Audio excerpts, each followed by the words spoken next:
प्राणायाम ध्यान की क्रिया बताई गई। इसी क्रम में आज पुनः हम लोग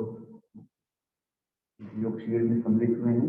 तो आइए सर्वप्रथम पहले खड़े होकर के करने वाले आसन करेंगे। देख देख करके जितना हो वैसा करते हैं।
कमर के लिए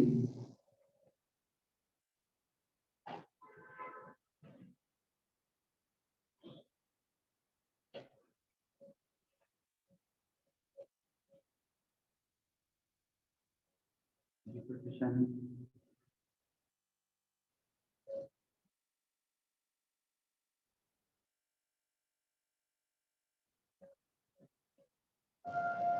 घुटनों के लिए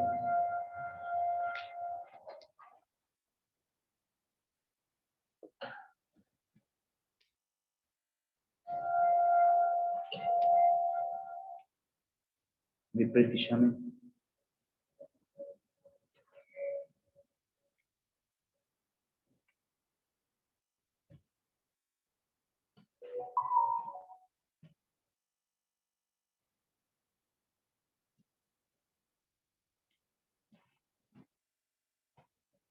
3 बार लंबी गहरी सांस लें।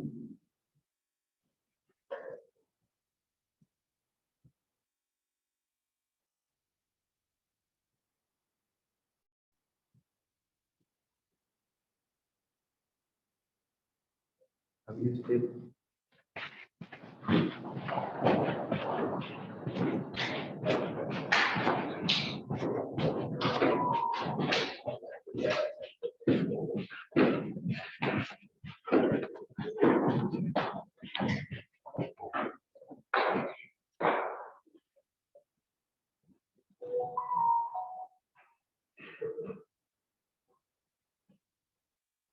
दोनों हाथों को ऊपर में, पंजे के बल ऊपर की ओर खिंचाव दीजिए।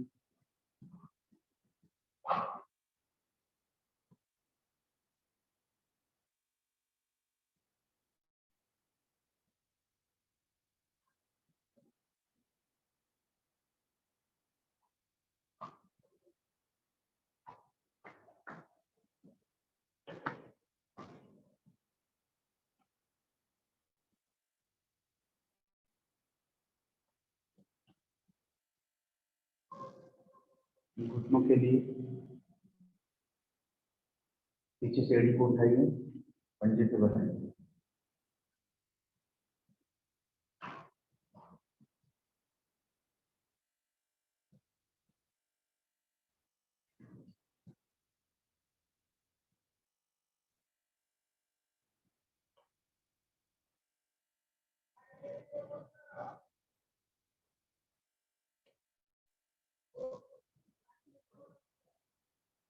एक बार फिर से।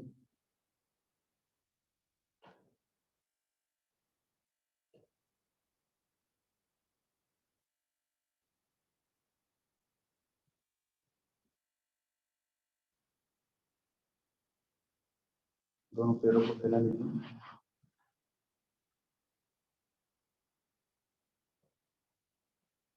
इस प्रकार से करेंगे।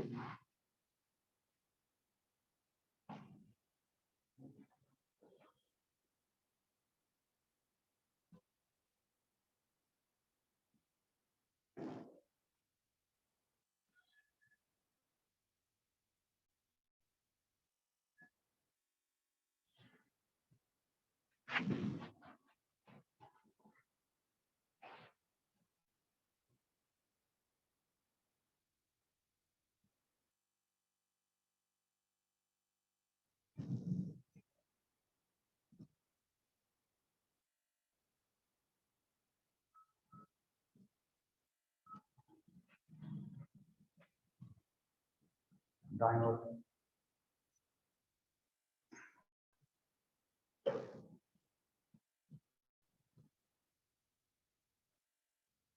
बाएं ओर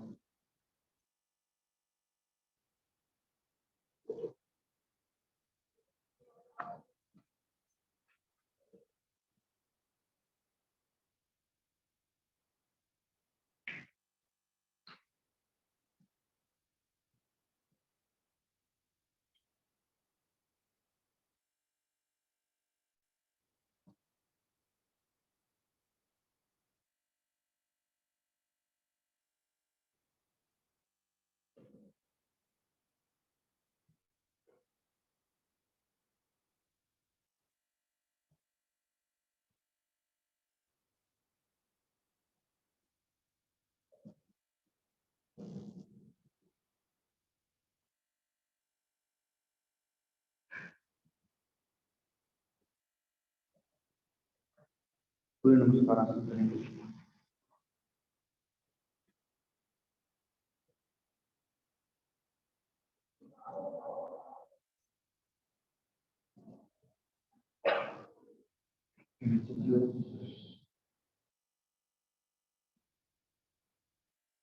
बायां पैर पीछे,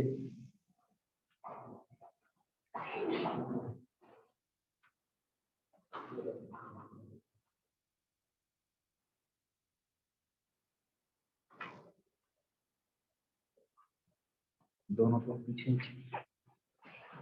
एड़ी को जमीन से लगाएं।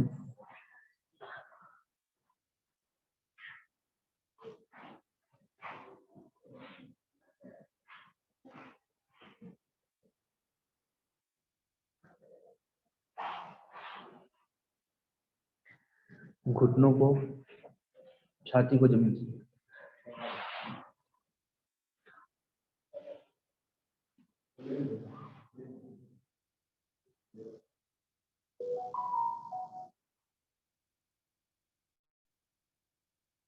भुजंगासन।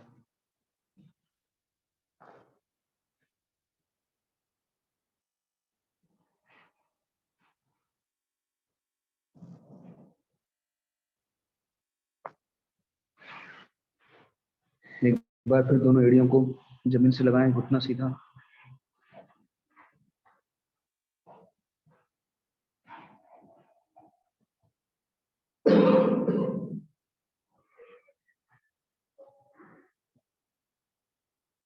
बायां पैर आगे,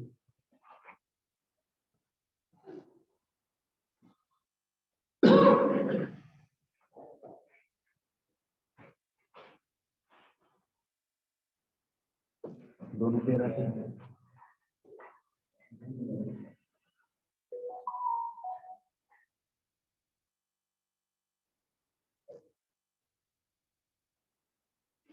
ये हम तो खड़े होने वाले आसन हुए, अब बैठने वाले करेंगे।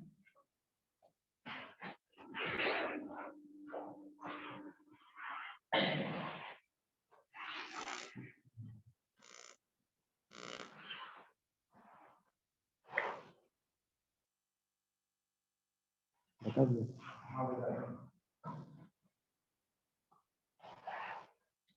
दोनों पैरों को इस प्रकार चलाएं।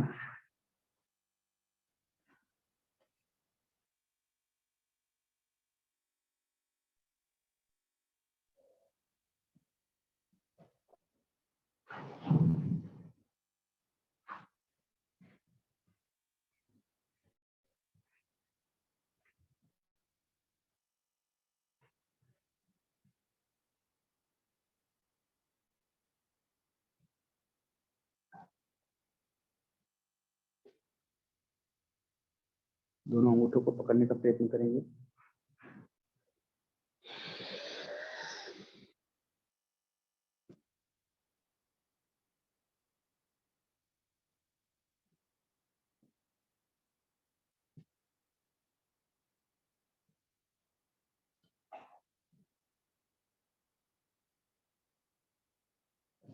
दोनों हाथ पीछे।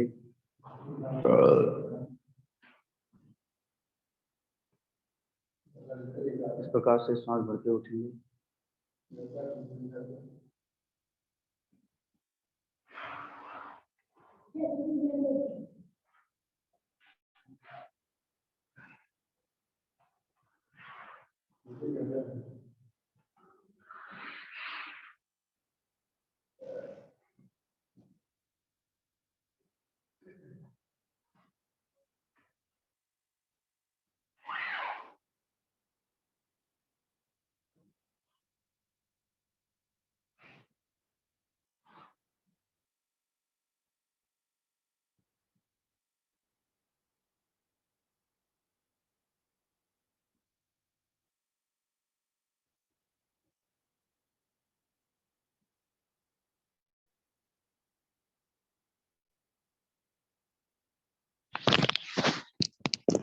दोनों पैरों को फैला लीजिए।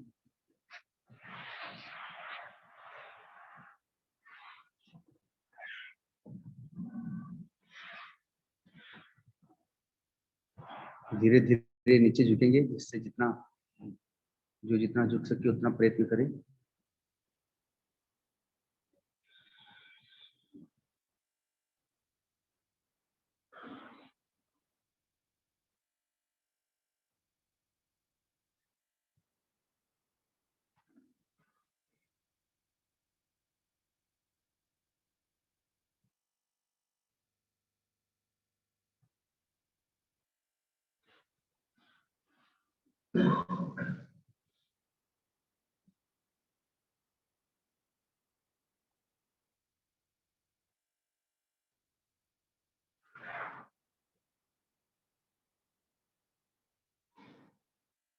कमर चक्रासन।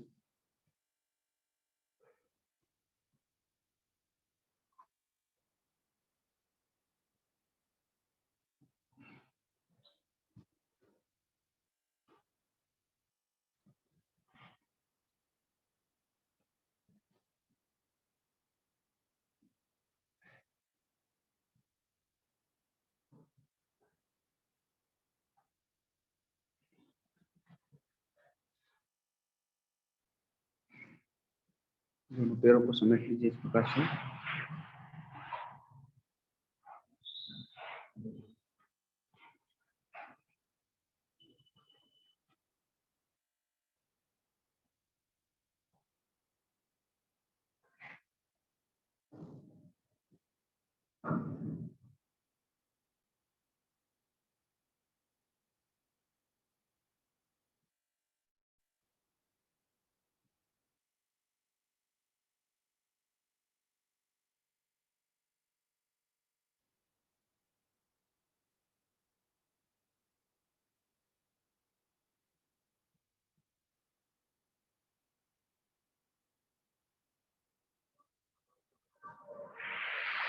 दोनों पैर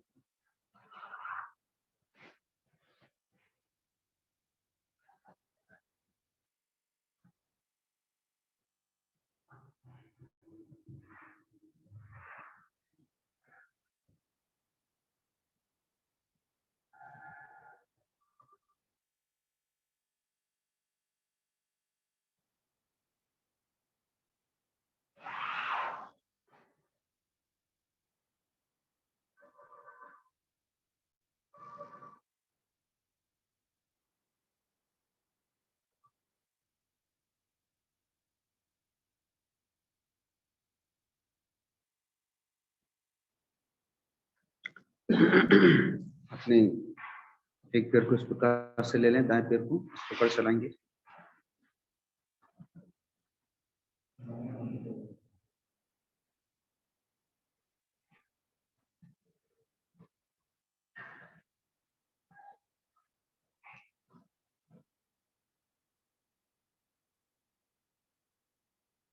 इस प्रकार से ऊपर नीचे।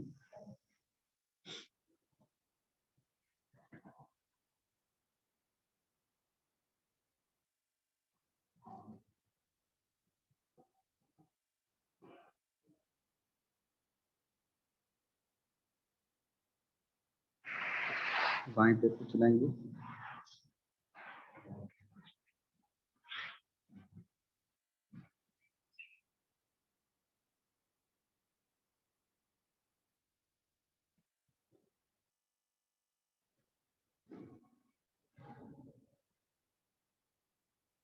ऊपर नीचे।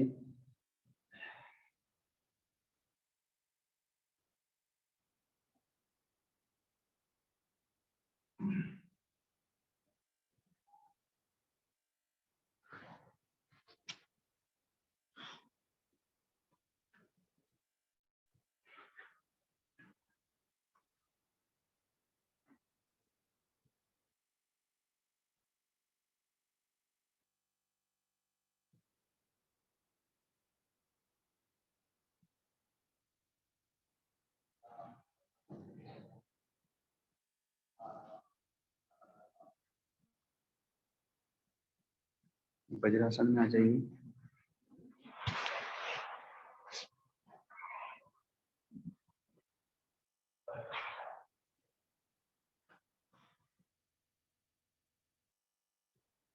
ये भोजन के बाद 5 मिनट इस आसन को करने का प्रयत्न करना चाहिए। इससे भोजन अच्छी प्रकार से डाइजेस्ट होता है।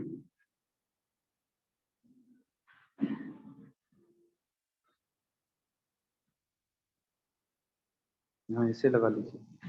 हाँ, ऐसे सीधा कर दीजिए।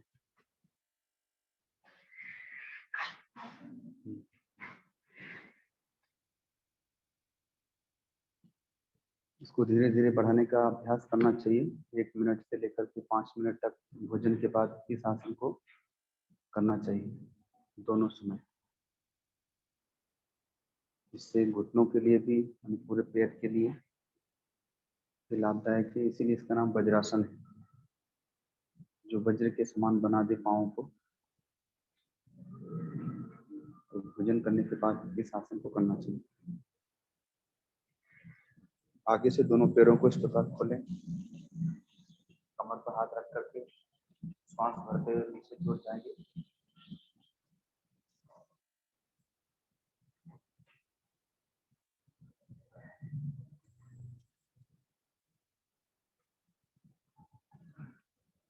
फिर वापस लेट जाए।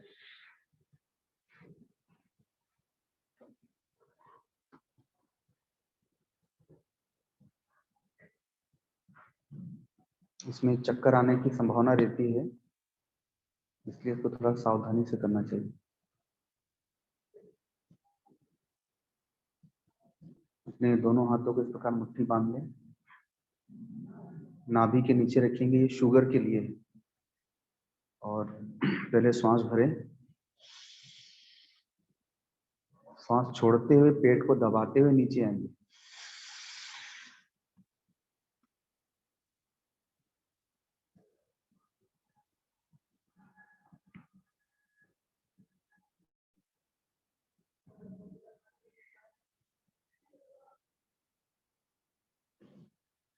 शुगर के रोगियों को ये करना चाहिए, और जो जिनको शुगर नहीं है वो भी करें, ताकि शुगर ना हो।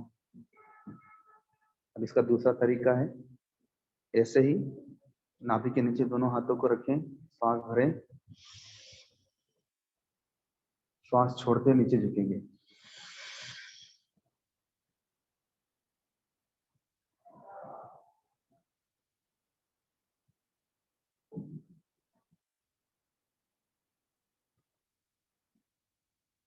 इसमें पेट को दबाते हुए नीचे झुकना चाहिए। इससे हमारी आंतों पर दबाव पड़ता है, जिससे इंसुलिन बनता है। इसीलिए जब इंसुलिन बनना बंद हो जाता है तो इंजेक्शन लेना पड़ता है बाहर से। अब जिनको छाती में समस्या है उसके लिए है, पहले देखेंगे और फिर उसी प्रकार से करेंगे। सांस भरते हुए हाथों को ऊपर ले जाएं, फिर सांस छोड़ते नीचे आएंगे।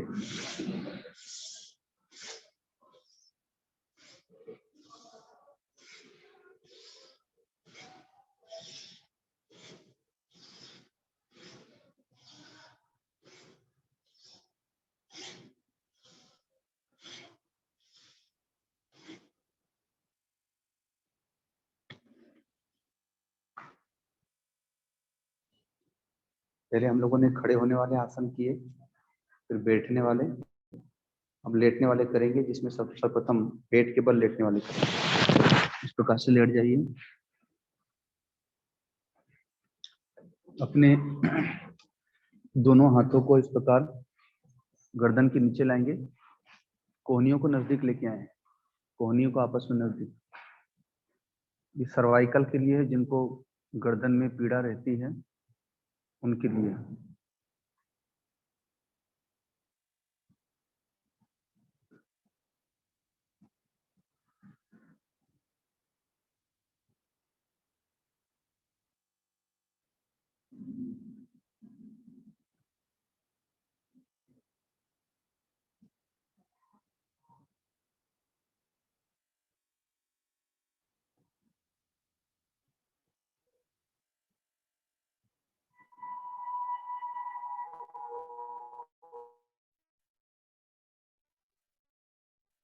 दोनों हाथों को कंधे के नीचे लाइए। आसन करेंगे एक बार, और सांस भरते हुए ऊपर की ओर उठेंगे।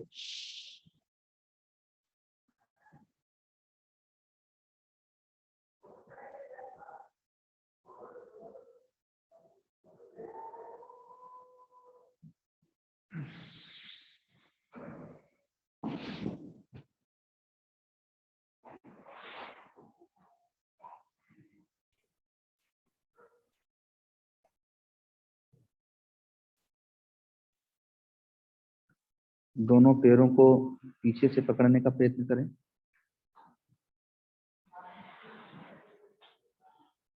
दोनों पैरों को पीछे की ओर खींचे और सिर को आगे ऊपर की ओर ले जाएं।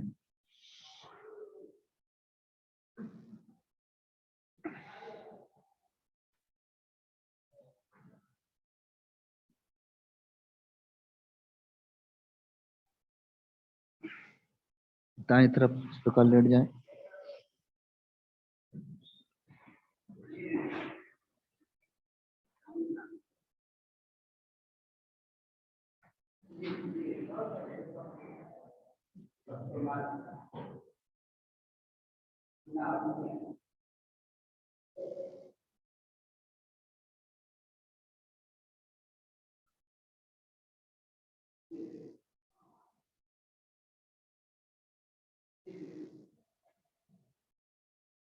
दोनों हाथों को कमर के ऊपर ले लें, इस प्रकार बांधकर।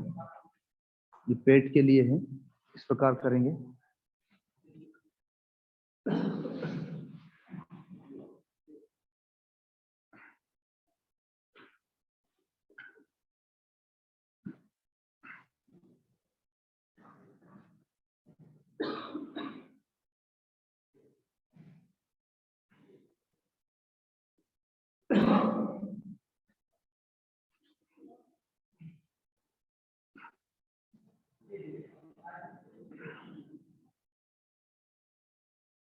हम दूसरी दिशा में लेट जाएंगे।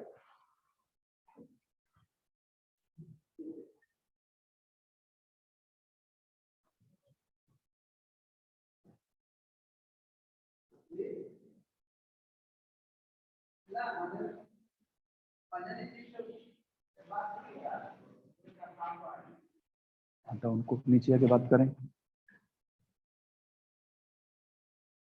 दोनों हाथों को इस प्रकार आगे की ओर ले लें।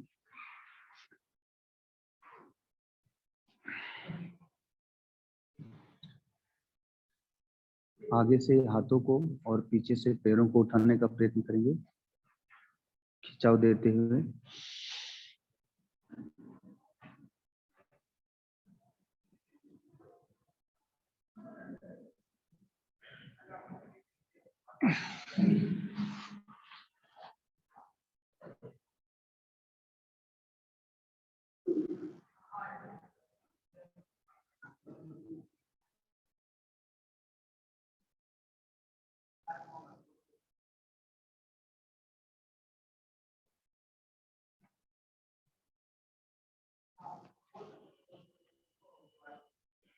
ये हमने पेट के बल करने वाले आसन किए, अब पीठ के बल आ जाइए।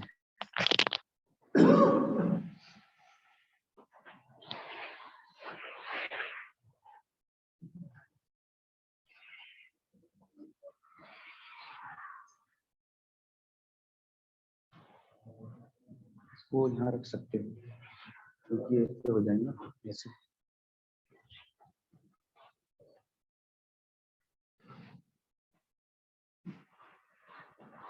पीठ के बल बैठ जाइए।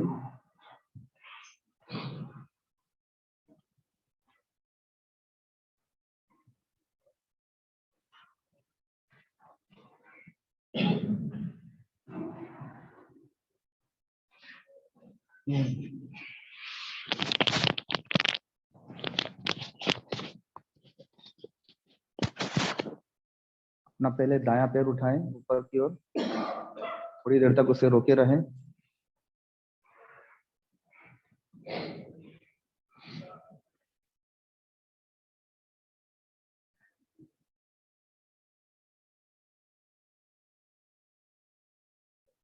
धीरे धीरे नीचे लाएंगे।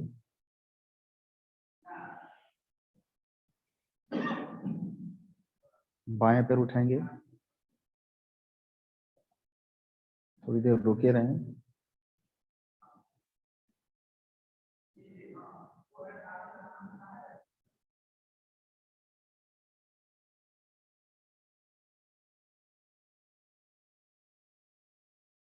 धीरे धीरे नीचे लाएं।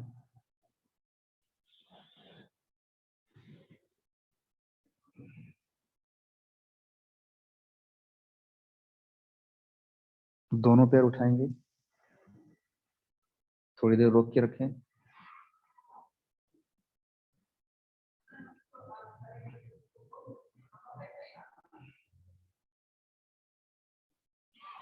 जितना देर रुक सके थोड़ी देर रोकेंगे।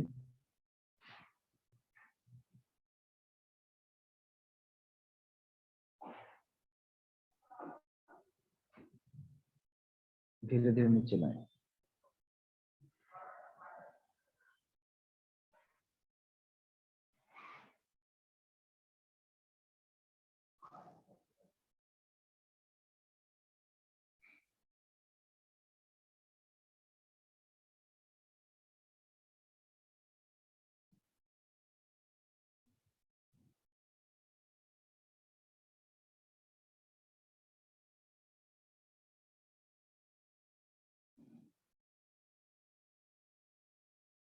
दोनों पैरों को इस प्रकार से चलाएं एक साथ।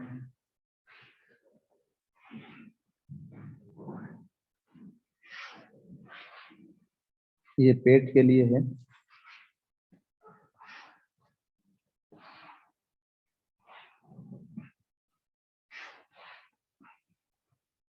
अब विपरीत दिशा में उल्टी तरफ से।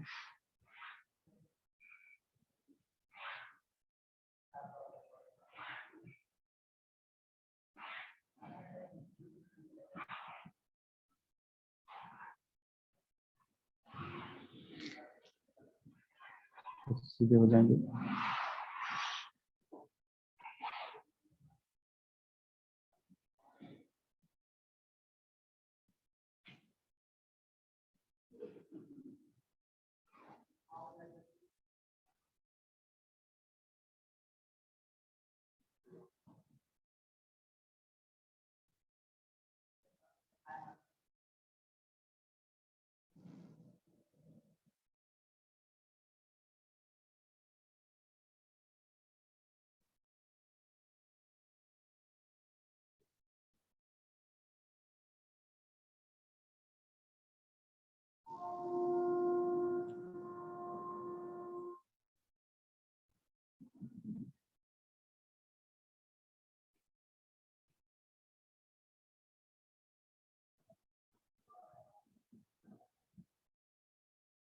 अब दोनों पैरों से इस प्रकार साइकिल के समान चलाएंगे।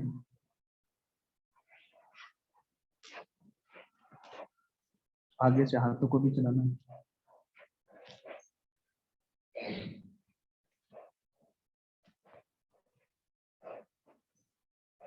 विपरीत दिशा में।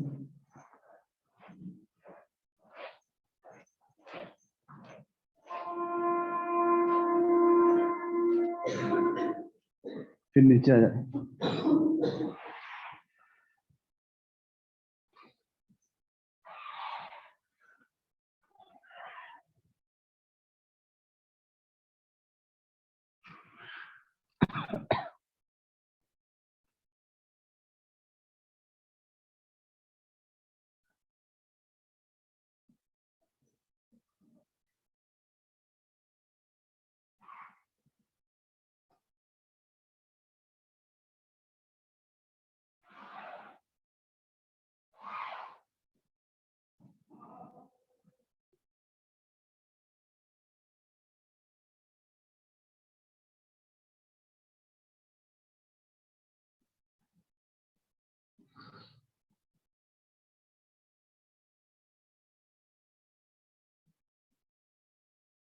दोनों पैरों को इस प्रकार समेट लें,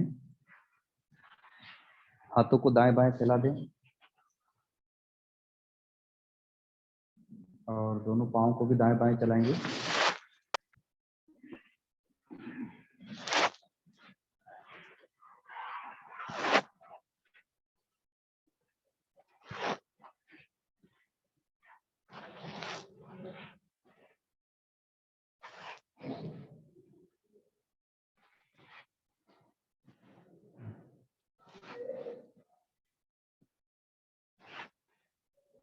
यदि पेट के लिए है,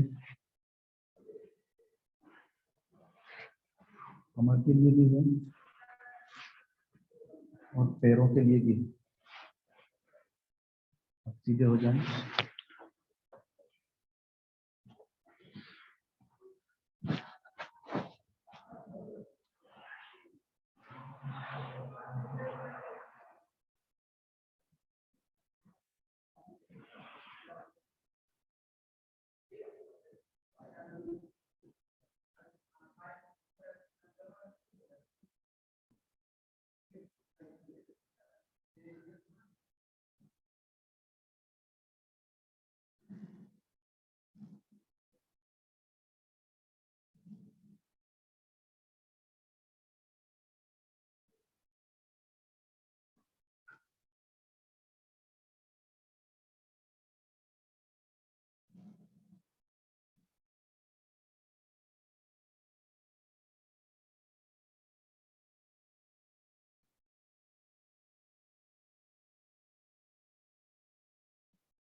अब पेट के लिए सर्वोत्तम आसन है।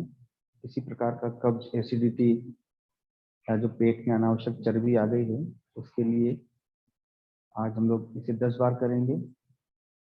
और देख ले, पहले इसे प्रतिदिन एक एक बढ़ाना चाहिए, 40, 50, 60 तक ले जा सकते हैं। देखें और करते जाएं, धीरे धीरे करेंगे।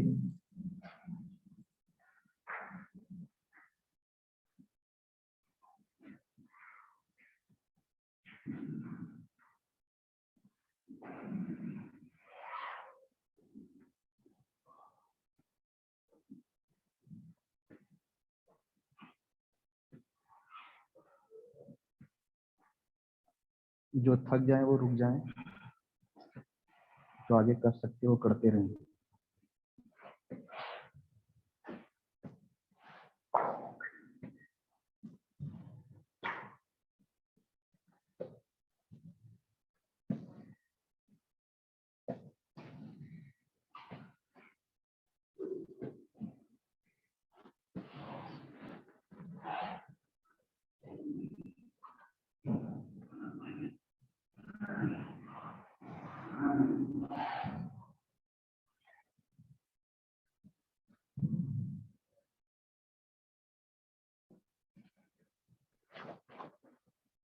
ये पेट और कमर दोनों के लिए है, इसे प्रतिदिन करना चाहिए।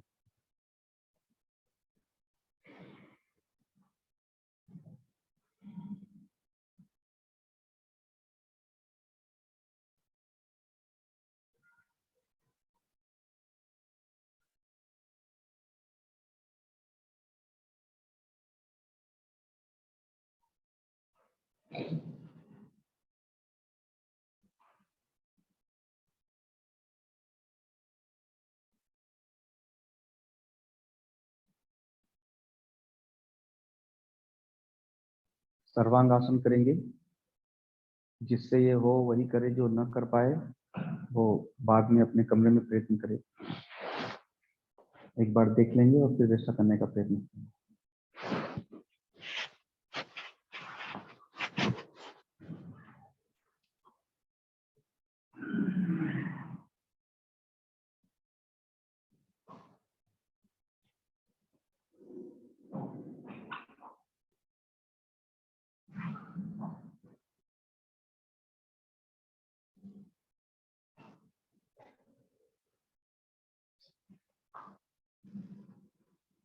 धीरे धीरे पैरों को पीछे ले जाएंगे।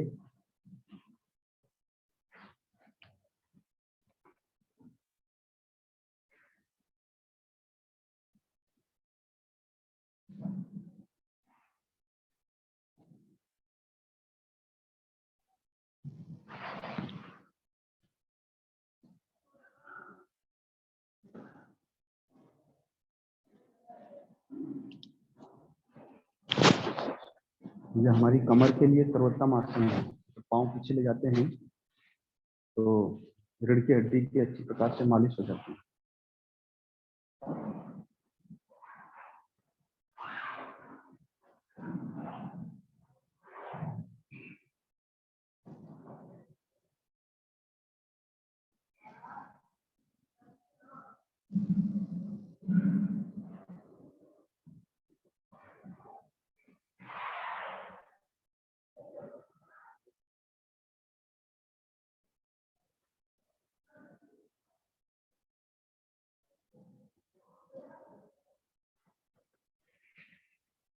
अब बैठ जाइए।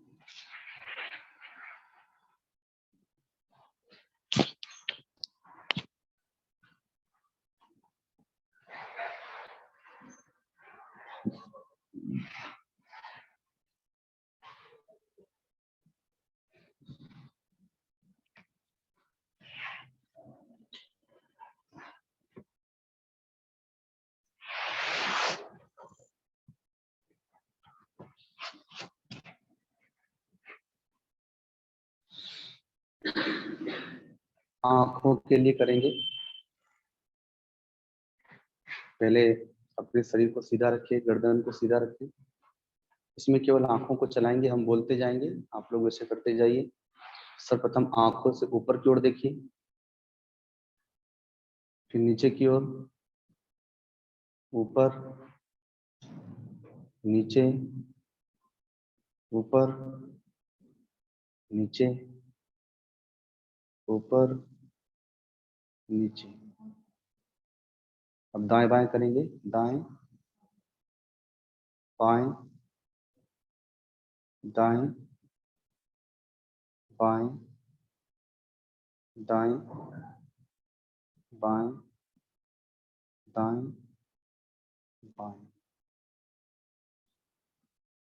अब आंखों को गोलाकार चलाएंगे, धीरे धीरे प्रारंभ करेंगे दाएं तरफ से बाएं तरफ, धीरे धीरे गिनती करते जाएंगे, दाएं से बाएं, गोलाकार, धीरे धीरे।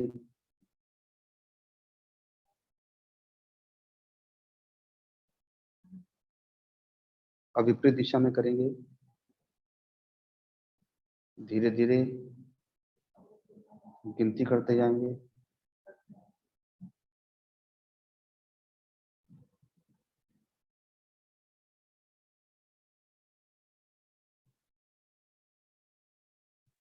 अब दोनों पलकों को जल्दी जल्दी खोलेंगे, बंद करेंगे, देख लेंगे।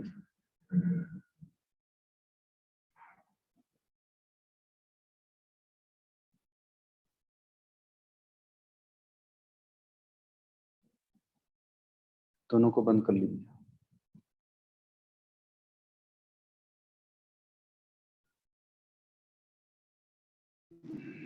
अब इसी प्रकार हम लोग गर्दन के लिए करेंगे। पहले ऊपर देखिए, गर्दन को ऊपर उठाइए, फिर नीचे, ऊपर, नीचे, ऊपर, नीचे, ऊपर, नीचे। दाएं, बाएं, दाएं, बाएं, दाएं, बाएं, दाएं, बाएं।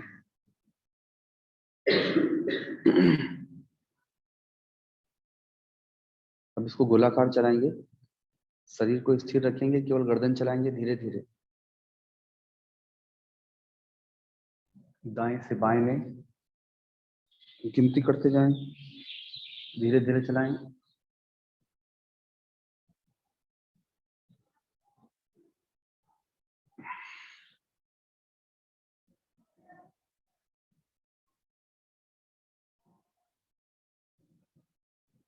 अब विपरीत दिशा में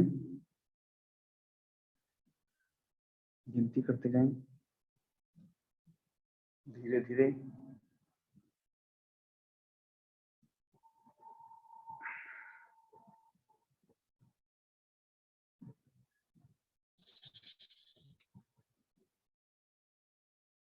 ये आंखों के लिए और गर्दन के लिए हुआ।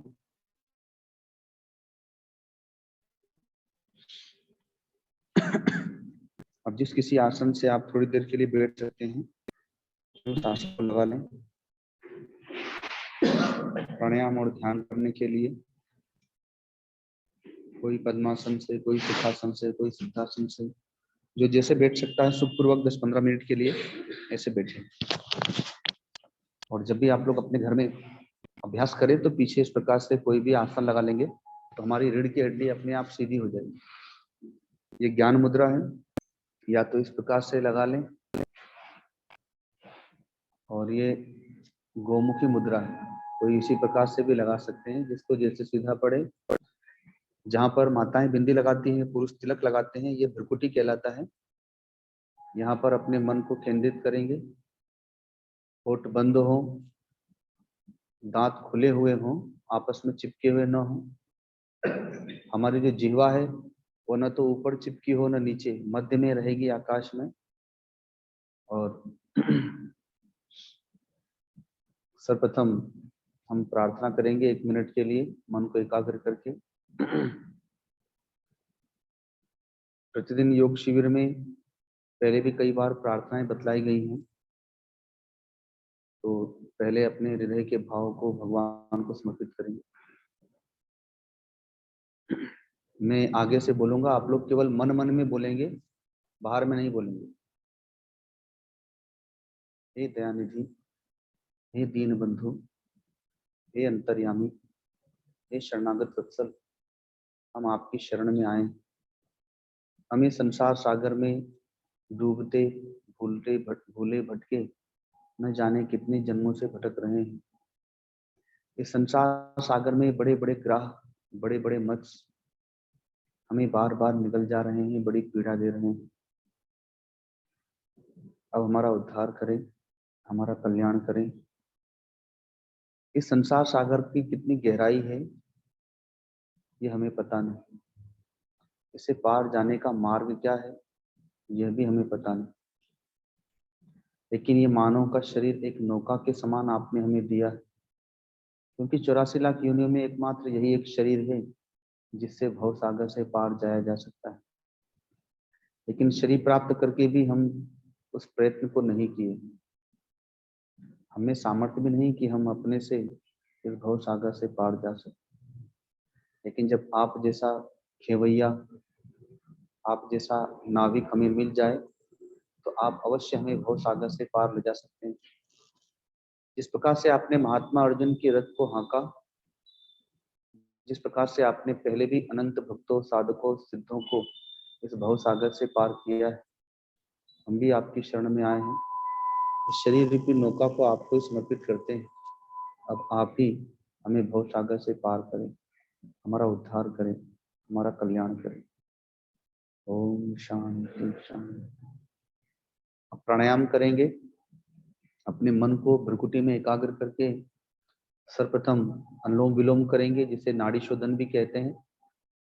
जो पहली बार करने वाले हैं वो देखते जाएंगे और करते जाएंगे। पहले दोनों नाक से श्वास भर लें, बाएं तरफ निकालें,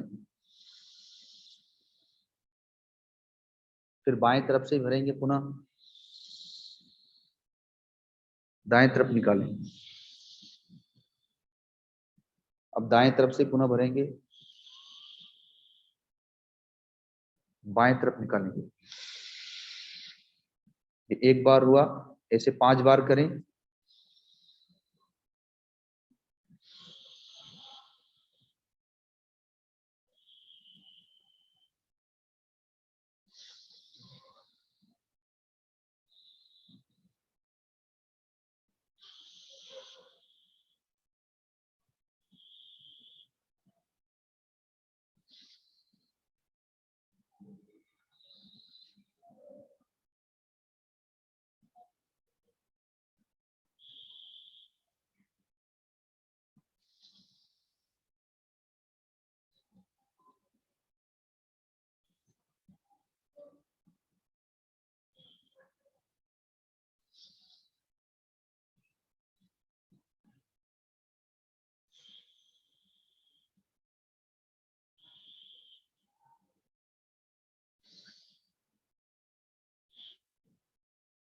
अब इसी को थोड़ा तेजी के साथ करेंगे।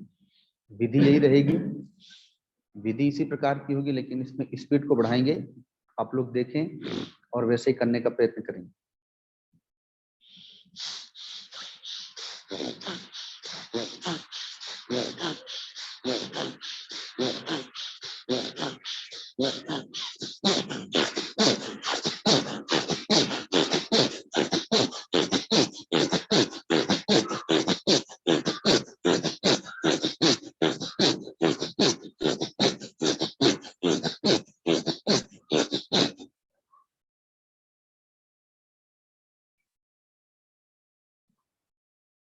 ये हमारी नाड़ियों की शुद्धि करता है। इससे सर्दी, जुकाम, कफ, वात, पित्त, यहाँ तक कि सिर दर्द, माइग्रेन, आंखों का, कान का, नाक का, गले का, इन सब का ये समाधान है किसी प्रकार के रोग के लिए। अब दूसरा प्राणायाम करेंगे कपालभाति, जो सिर दर्द के लिए अर्थात माइग्रेन के लिए सर्वोत्तम है। इसे प्रतिदिन 1 मिनट करने का अभ्यास करना चाहिए, आगे जितना बढ़ा सके। तो इसमें देखेंगे श्वास को दोनों नाकों से केवल छोड़ना है, लेना अपने आप होगा, लेना नहीं है, वो अपने से हो जाएगा।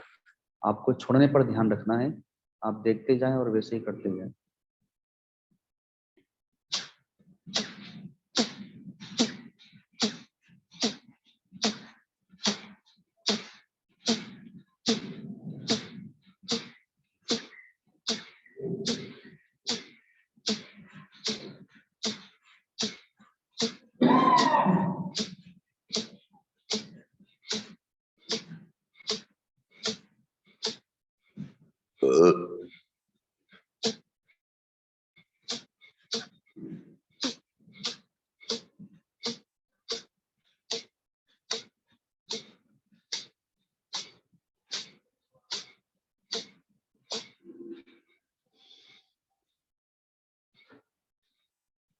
इसी प्रकार इसको धीरे धीरे प्रतिदिन करने से और अभ्यास बढ़ाते जाएं तो हमारी नाड़ियों की शुद्धि होगी।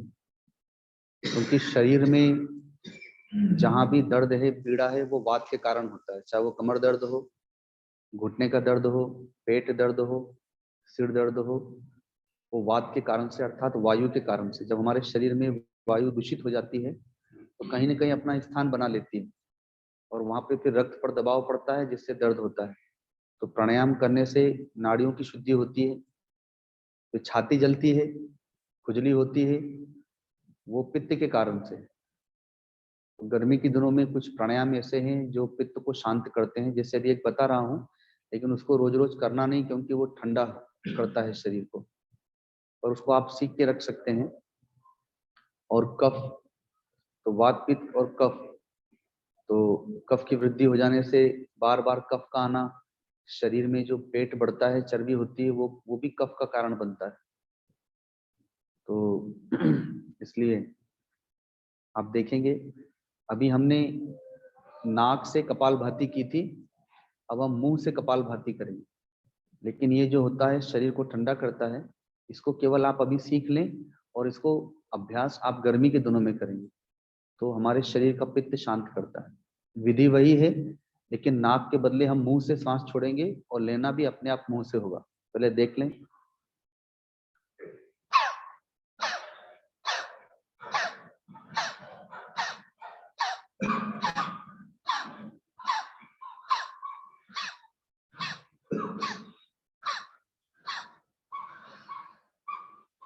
करते समय आपको पता चल गया होगा कि गले से लेकर छाती तक ठंडी हो गई होगी।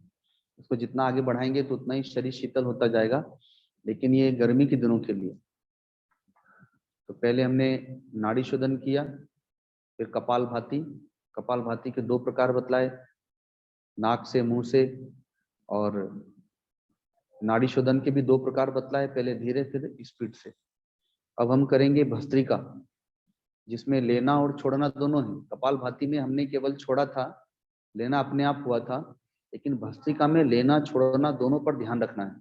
और ये हमारी नाड़ियों को शुद्ध करने के लिए सर्वोत्तम प्राणायाम है। हमारी नाड़ियों में चाहे जितना भी वात, पित्त, कफ हो, इसे प्रतिदिन अभ्यास करना चाहिए और इसका अभ्यास बढ़ाते बढ़ाते 1 मिनट, 2 मिनट, 3 मिनट तक ले जाना चाहिए और इससे ध्यान में भी सहयोग मिलता है।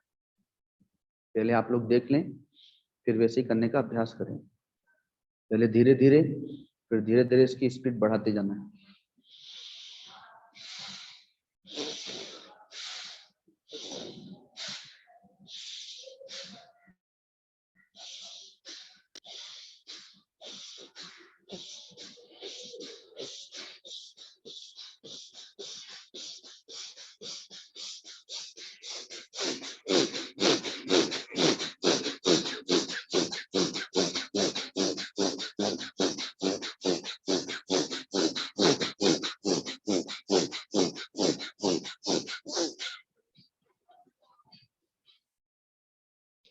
दोनों नाक से श्वास भर के रोक लें, थोड़ी देर रोक लेंगे।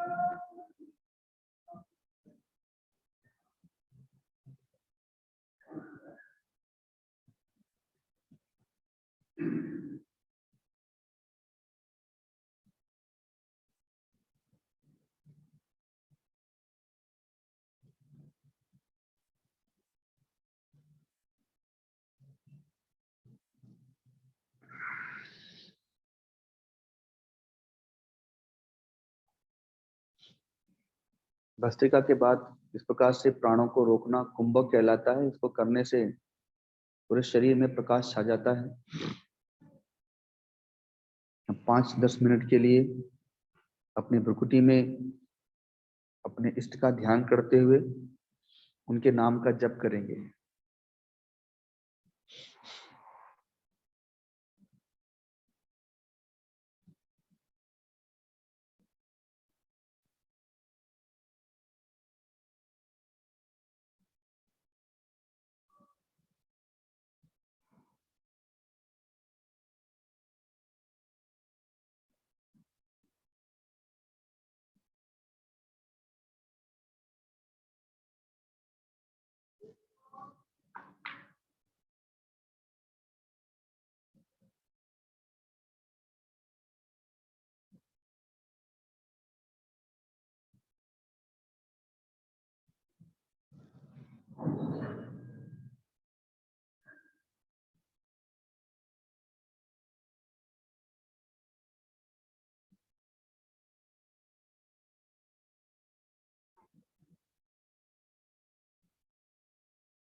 3 बार ओम का उच्चारण करेंगे, लंबी गहरी सांस भरेंगे।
एक मिनट के लिए पुनः ध्यान में हो जाएं।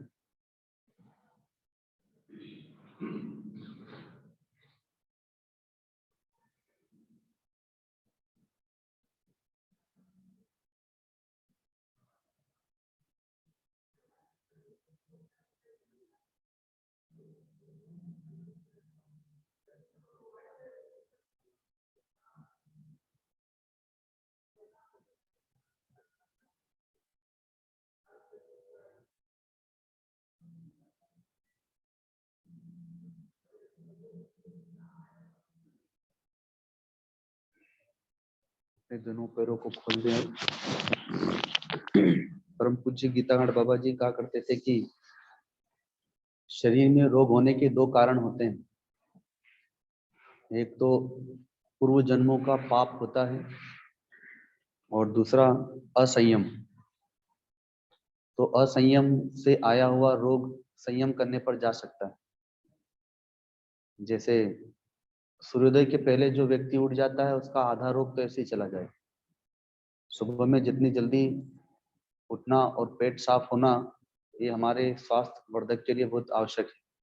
और सुबह में ताजी हवा, ऑक्सीजन आदि सभी मिलती हैं, तो इसलिए प्रातःकाल जल्दी उठना, आसन प्राणायाम करना तो ये आवश्यक है। दूसरा हमारा खान पान पर निर्भर करता है। संयम का तात्पर्य कि हमारा खान पान भी संयमित हो। और यहाँ तक कि जो भोग के कारण से अर्थात पूर्व जन्मों के पापों के कारण से भी यदि शरीर में रोग है तो ये जो आसन है ये पापों का प्रायश्चित भी है। जैसे हमने अभी सर्वांगासन किया था जिसमें दोनों पैरों को ऊपर उठाया था, या शीर्षासन, ये 2 आसन ऐसे हैं जिसमें हमारा शरीर उल्टा होता है। अन्य सारे समय में हमारा शरीर सीधा रहता है। जब हमारा शरीर उल्टा होता है तो हमारा जो रक्त संचार है वो हमारे मस्तिष्क की ओर दबाव डालता है, जिससे सिर दर्द, आंखों का, कान का, नाक का, अर्थात ये गर्दन से लेकर के ऊपर तक का जितना भी हमारा भाग है यहाँ पर रक्त इकट्ठा होता है। जहाँ कहीं भी वात अर्थात वायु भरी हुई है उसे निकालता है। तो जिस पाप के कारण से हमें सिर दर्द है, आंखों में रोशनी की कमी है, या कानों की पीड़ा है, या गले की, नाक की, श्वास रोग आदि, तो वह पाप का प्रायश्चित हो जाएगा अगर हम प्रतिदिन शीर्षासन या सर्वांगासन करते हैं तो। ऐसे ही हमने कुछ ऐसे कर्म किए जिसके पाप के कारण से घुटनों में दर्द है, पापों के कारण से कमर में दर्द है, तो हमने बहुत सारे आसन बताए थे जिसमें घुटनों के लिए भी आसन थे, कमर के लिए भी आसन थे। किसी के पेट में विकार रहता है, जैसे अभी एक बालक हुआ है 1.5 महीने का, उसको पेट में अभी से पीड़ा है, तो इसका तात्पर्य कि पूर्व जन्म का उसका ऐसा प्रारब्ध है कि जिसके कारण से उसके पेट में विकार आया है। तो चाहे वो बाल्यावस्था में आए, चाहे युवावस्था में आए, चाहे वृद्धावस्था में आए, रोग तो भोग के कारण से अगर आया है तो उसे भोगना होता है, लेकिन आसन से उसका प्रायश्चित हो जाता है। रोग रह जाएगा लेकिन पीड़ा समाप्त हो जाएगी। रोग अपना काम करेगा, प्रारब्ध है इसलिए, लेकिन पीड़ा समाप्त हो जाएगी। और दूसरा यह भी है कि धरती में हर प्रकार के बीज पड़े हुए हैं, उसे जब जल मिलता है वर्षा ऋतु में तो वो अपने आप पौधे बन जाते हैं, घास फूल झाड़ियां सब पैदा हो जाती है। लेकिन यदि वर्षा ना हो तो, उसे पानी ना मिले तो बीज नष्ट हो सकता है। वैसे ही हमारे पूर्व जन्मों के जो पाप हैं, प्रारब्ध हैं, उन्हें जल मिल रहा है आपके असंयम के कारण से, आपके खान पान के कारण से। तो जो पाप है वो प्रकट हो रहा है और आपको पीड़ा दे रहा है शरीर में रोग बन करके। तो आप उसे अवसर मत दें, अर्थात उसे जल न दें, आप अपना संयमित जीवन बना लें। तो जैसे अभी मैं आसन कर रहा था तो मुझे विचार आ रहा था कि गृहस्थ आश्रम में आप लोग घर में रहते हैं और मैं घरों में जाता हूं तो देखता हूं कि पहले किस परिवार में किसी एक व्यक्ति के ऊपर दवाई आती थी जो वृद्ध हो गया, लेकिन अब परिवार में कोई एक व्यक्ति बचता होगा जिसके लिए दवाई नहीं आती है, बाकी सबके लिए दवाई आ रही है। जबकि आप एक ही स्थान पर रहते हैं, आप आराम से अपना आहार विहार संयम सब कुछ संयम के साथ में कर सकते हैं। और हम लोग सदा यात्रा में रहते हैं, रोज प्रतिदिन अलग आहार है, अलग जल है, अलग वातावरण है, अलग स्थान है, लेकिन फिर भी शरीर स्वस्थ रहता है। तो उसका कारण यह है कि आहार विहार संयम के साथ में, खान पान आदि सभी संयम के साथ में, और शरीर में कोई दवाई भी नहीं डालते हैं इसीलिए। तो ये आप लोगों को विचार करना है कि आप एक स्थान पर रह करके भी आपके परिवार में सबके लिए दवाई क्यों आ रही है? क्योंकि आपका खान पान सब कुछ असंयमित है, आपका सोना जागना असंयमित है। तो उसे संयमित करें तो असंयम से आया हुआ रोग भी चला जाएगा, और पूर्व के जो पाप हैं जिसके कारण से रोग प्रकट हो रहा है तो उसको जल नहीं मिलेगा प्रकट होने के, वो नष्ट भी हो सकता है। और अगर वो प्रकट हो भी गया तो उसकी पीड़ा अपने आप चली जाएगी, उसमें दर्द नहीं होगा। तो आज हमारे योग शिविर का ये प्रथम दिवस था। आगे कल पुनः आप लोग 7 बजे यहाँ पर समय से आ जाएं और दोपहर में भागवत कथा का आनंद लें।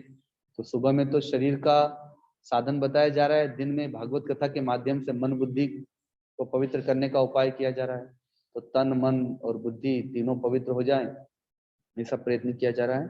तो अब यहीं पर वाणी को बाबा जी के चरणों में समर्पित करते हैं। आज का प्रथम दिवस भी उन्हीं के चरणों में समर्पित करते हैं। बोलिए सदगुरुदेव भगवान की, गीता घाट भगवान की। ओम नमः पार्वती पते हर हर।